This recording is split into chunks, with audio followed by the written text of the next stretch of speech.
Hello guys, ito pong muli si Nanette ng Net Cooking. Dito pa rin po tayo sa ating OC Sarap channel. At ngayong araw po, gagawa po tayo ng chocolate brownies. Ito po ay request ng anak ko, kaya i-share ko po dito sa ating Net Cooking OC Sarap channel. Pero before po tayong magpatuloy o bago po ako mag-umpisa dito po sa ating pagluluto ng chocolate brownies, ay gusto ko lamang pong mag-shoutout kay Miss Villa Quintana. Hello sis! Thank you so much sa comments. At ako ay natutuwa. Siya po ay isang bago nating subscriber dito po sa ating Net Cooking channel. At pagka ganito pong nakakatanggap tayo ng mga comments at magagandang compliments, ay mas lalo po tayong nai-inspire sa pagluluto o sa pag-share ng iba't ibang recipe dito po sa ating Net Cooking channel. So para po dun sa mga hindi pa nagsusubscribe, sana po mag-subscribe kayo dito at sa lahat po ng ating mga followers at subscribers. Talaga naman po ako po ay nagpapasalamat sa inyong lahat. At kung hindi sa inyo ay hindi po natin mararating yung ganitong status nitong ating channel. Okay, at ngayon po ay mag-umpisa na po tayo sa pagluluto po natin ng ating chocolate brownies. Okay, once again, thank you so much, Miss Villa Quintana. Maraming salamat talaga. Okay, at ito po ang mga kailangan natin. Ito po sa pagluluto ng chocolate brownies, ang kailangan po natin ay ito pong semi-sweet chocolate. So, hindi siya masyadong matamis. Kailangan din po natin ng butter. At kailangan po natin dito ng all-purpose flour, granulated sugar, at dito po maglalagay ako ng konting brown sugar, cocoa powder, then ito 3 eggs, then ito optional lang, chocolate chips. So mas masarap kasi pag meron ito, then meron tayo ditong vanilla extract, and then salt. Okay, so ito lamang po ang ating mga kakailanganin sa paggawa po natin dito po sa ating chocolate brownies. At ito po ay uumpisahan na po natin ang paggawa po natin dito. Kaya ang gagawin po natin dito ngayon ay ito yung ating mga kakailanganin. Ang gagawin natin dito, itabi lang muna natin itong mga ito.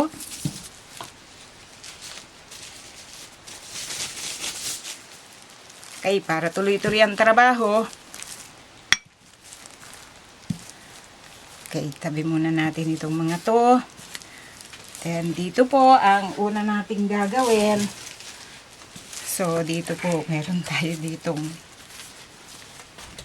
boiling water.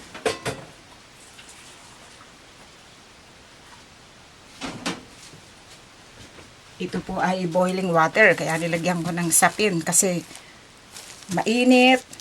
Then, dito po, meron pa tayo ditong isang mixing bowl. Dito po ay lalagay natin itong chocolate brownies kasi i-melt po natin ito kasama itong butter.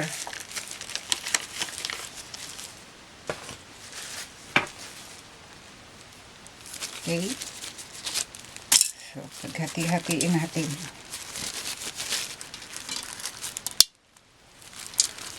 Okay. So, nagaganito tayo kasi pagkain itong hinahawakan natin. Then, dito, kasi mainit ito. So, haluin natin ito hanggang mag-melt siya. Okay. Kailangan kasi mag-melt itong butter at saka itong chocolate. Itong chocolate chips. Okay, then ngayon, nag-melt na siya completely. Okay, so medyo mainit pa gawa nung nakababad siya sa tubig na kumukulo. So, ang gagawin natin, i-set aside natin ito. Alisin natin dito sa tubig, dito sa kumukulong tubig o sa mainit na tubig. I-set aside muna natin.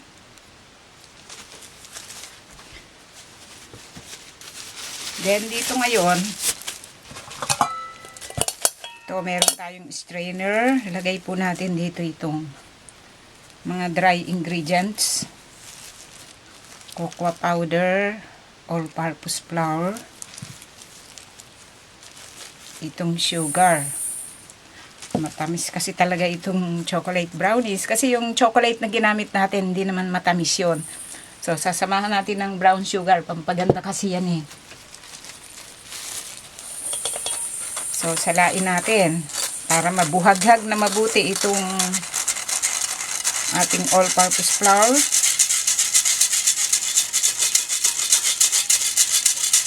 Magsanib siyang mabuti.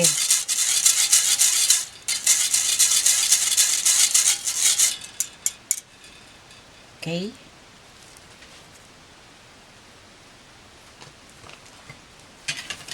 Then ngayon dito, meron po tayo ditong isang mixing bowl.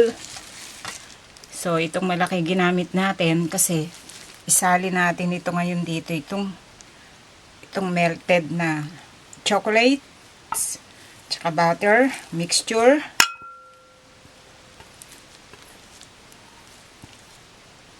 Okay. Then here, lagay natin itong eggs. Isa-isa. Okay. Haluin natin. So, maganda rito, ibit natin. So, gamit tayo ng wire whisk. Okay.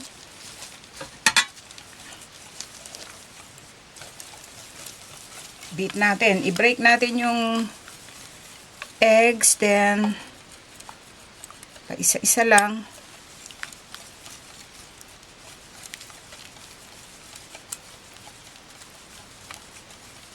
Beat natin mabuti. Lagay natin lahat.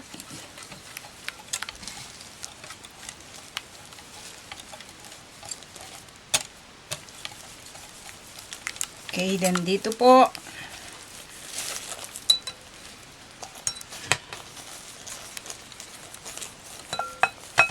So, isasama natin itong dry ingredients na mixture nitong all-purpose flour at saka cocoa powder. Okay.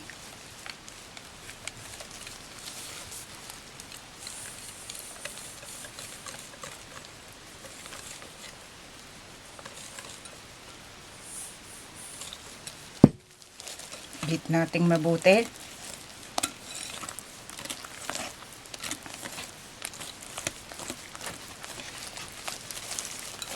Mix nating mabuti hanggang mag-combine lahat.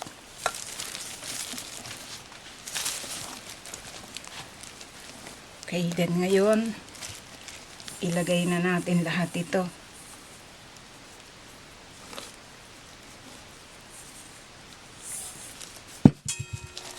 So, halos 5 beses nating isinasalin itong ating dry ingredients mixture. Kasi kailangan dito dahan-dahan lang para nun mag-combine lahat. Kasi pagka pabigla, magbubuo-buo siya. So, ilagay na rin natin itong chocolate chips para mag-distribute siyang mabuti. Okay. So, last na to.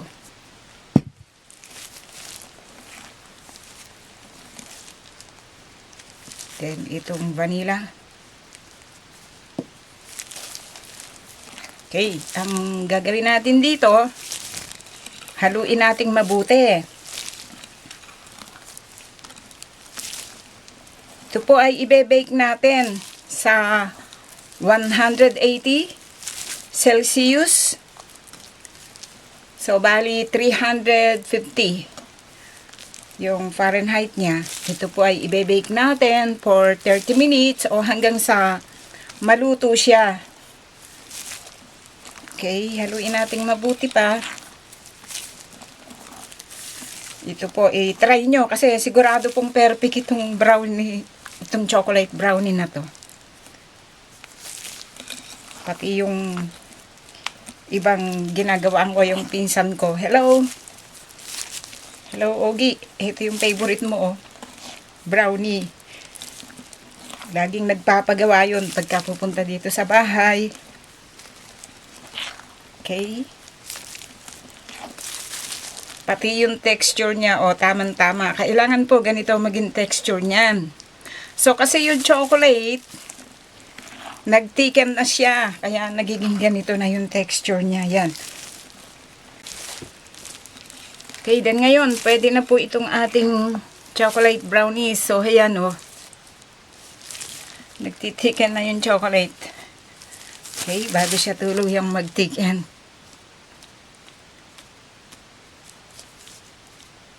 Okay.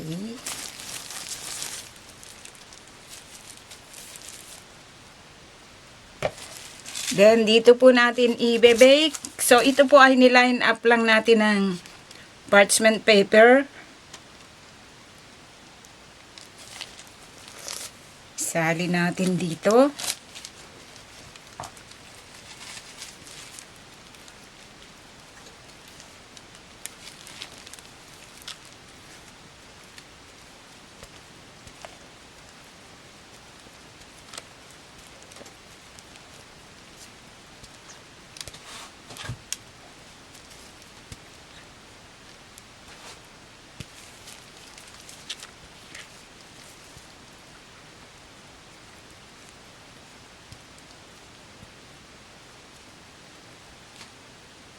Okay. So, itap natin. Okay, then ngayon, optional lang ito. Meron po tayo dito yung almond slice and then dice. So, ito po optional lang. Kung wala naman, pwede rin. So, ito pong almond dice ang gagamitin natin. Lagyan po natin doon sa pinakatap. Okay. Distribute lang natin dito para mas maganda siyang tingnan. Pampasarap din kasi ito. Kaya lang, hindi naman lahat tayo nakakabili ng ganito. Minsan, may mga tindahan na walang ganito. Siyempre tayo, talagang nagluluto tayo. Kaya, nagkakaroon po tayo talaga ng pagkakataon na talagang search itong mga gamit natin talaga sa pagluluto. Okay, pwede na po yung ganito. Then, ibe-bake po natin ito. Okay, maghihintay na lang tayo.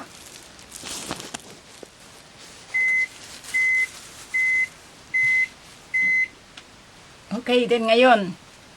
So, okay na itong ating chocolate brownie. So, bali, inabot po tayo dito ng 40 minutes. Kasi kanina, noong 30 minutes, i-chinek ko siya. Medyo basa pa ng konti yung loob. Then, i-bake natin for another 10 minutes. Palagay ko ngayon, tamang-tama na. So, narito na yung ating na-i-bake na chocolate brownie. So, nakikita natin, medyo may crack yung pinakatap. Ito po ay normal lang. Ganyan talaga ang brownie. Ibig sabihin yan, talagang tamang-tama yung pagkaka-bake natin. At para mas makasigurado tayo, meron tayo ditong skewer. So, ayan o, malinis na.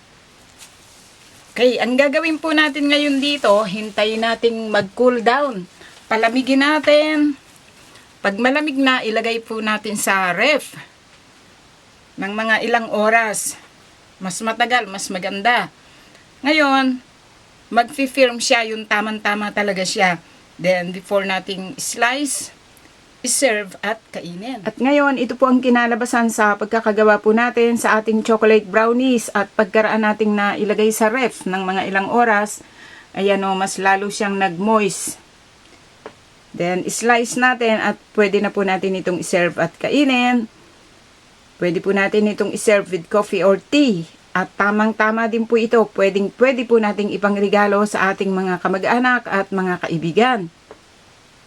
Okay, sana po ay nagustuhan nyo ang pagkakagawa po natin dito po sa ating chocolate brownies. Marami pong salamat. Ito pong muli si Nanette ng Net Cooking. Thank you po. Bye!